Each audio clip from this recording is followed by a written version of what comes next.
Hi, my name is Lisa Driscoll Hawksby, also known as the DogMistress. My husband and I own DogMaster Distillery, a small craft distillery in Columbia, Missouri.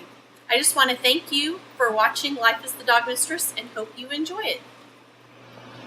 Hey everyone, it's the DogMistress and we're back at the distillery today making some fun cocktails. And so I just want to again say please disregard any background noise. We got the ice machine going, cars driving by, whatever. So don't let that distract you because we've got so many awesome things to talk about today. I'm so excited for today's episode because we are going to talk about Manhattans, girlfriends, gaudy jewelry, cha-cha shoes, and salty meats and cheeses. So we're going to have a great time today. A few of our favorite things. Many of our favorite things. First of all, I want to introduce my friend Amanda. Hello, hello. Amanda is one of the distillery's brand ambassadors. We call them badassadors. And I invited her today because not only does she love a good Manhattan, but the sign of a real woman is someone who can drink a couple of very liquor-forward cocktails and still stroll on out of wherever they are wearing their cha-cha shoes. And I have seen this woman do it, and it is a sight to behold. So we're going to have a little fun today with Amanda. Good times. So let's get started making our Manhattan. So the first thing you're going to see is our mixing pitcher. And I'm going to tell you that you will go places and you will see folks shaking a Manhattan, and I'm going to say this. Please, please, please stop bruising your vermouth. Just be nice. Be nice to your vermouth. You can take that to any aspect of your life. Just be nice. I think so too. And I will tell you, when I first brought this up to my husband, he called total BS, and we did side-by-side taste tests of vermouth that had been shaken and stirred, and when you bruise vermouth, it does become bitter. Yeah, it's not good. Not good at all. Ooh. So there you go. So get your mixing pitcher out, and because we are going to both have Manhattans today, I'm going to double my recipe. Because nobody likes to drink alone. No. Well, I don't really mind every once in a while. But I've got girlfriends, that's more fun. So the first thing I'm going to do is I'm going to pour 2 jiggerfuls. So for me, that's a nice 7 count of bourbon. I have to use the jigger. I like to be accurate. Just the difference in personalities, I guess. Absolutely. Now, I will also say Amanda prefers our whiskey.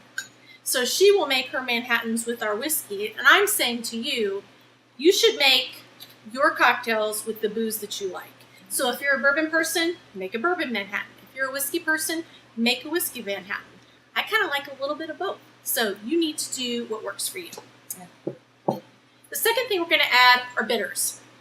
And I can tell you, you can get a wide variety of bitters, but if you're not someone who's going to make a lot of cocktails at home, it might not make sense to have several types of bitters. I'm going to tell you for most of my cocktail needs, I really love a good barrel-aged bitters. Now, we get our bitters here at the distillery from the Bitter Housewife.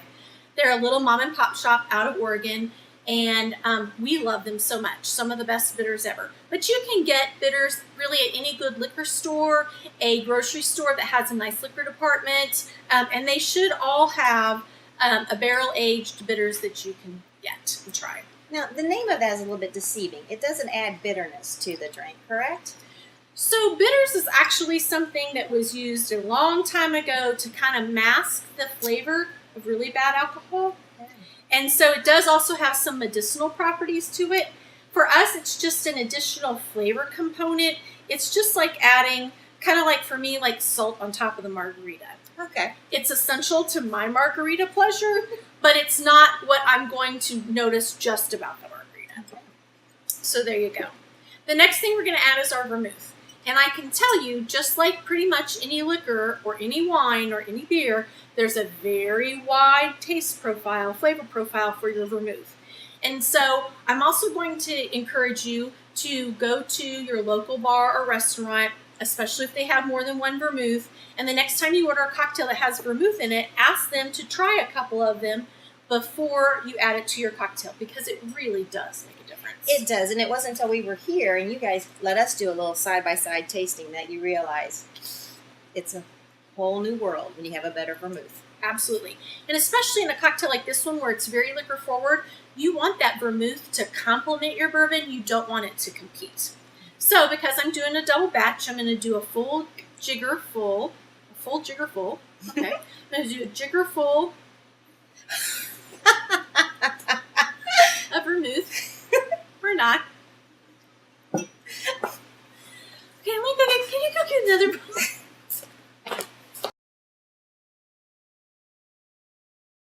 So, because I am making a double batch of this cocktail, I'm going to use a full jigger of vermouth.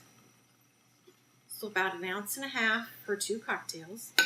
Pour that right in there. And there is a sweet and a dry vermouth, correct? Yes. So we're using sweet vermouth for this. Thank you for adding that. No worries.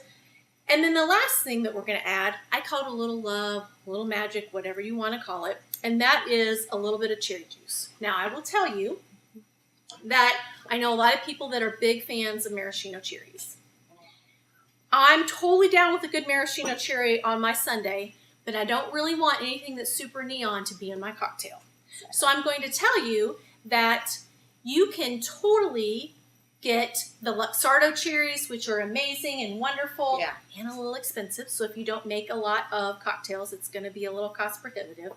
Or you can just go down to your local grocery store and you can totally pick up a can of dark, tart pie cherries, and you can totally use the juice from those. And it will be super fun. Okay, that's a nice little trick. I hadn't thought about that. I've been buying the expensive ones. I'm all about little tricks here and there. I appreciate that. So, and you're just going to add just a couple of splashes. It just adds a little bit of sweetness. It gives it a little bit of depth. So I'm just going to add a couple of splashes there, and it's a really pretty kind of ruby color. Now, there's that ice machine. Told ya. The good news is we'll have plenty of ice for people in Columbia that need cocktails tonight.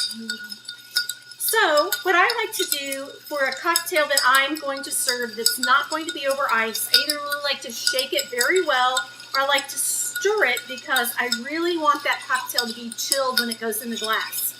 Most liquor-forward cocktails are sippers, and so you want them to stay cool as long as possible. And so I will often stir or shake maybe a little bit more than I necessarily need to, but I want to make sure that whomever I'm serving cocktails to can really enjoy it as long as possible. So Amanda, here's to girlfriends, gaudy jewelry, salty meats and cheeses, Manhattans, and cha-cha shoes. Cheers. So good. So good. Thanks everyone for joining us. Please don't forget to subscribe to my channel, Life is the DogMistress. Leave me any comments about different cocktails you'd like to see us make or different fun things you'd like to know about liquor. And we will see you next time. Cheers. Cheers. Cool. You know, you say it's a sipping cocktail, but I seem to be gulping it. This girl is going to get herself some salty meats and cheeses.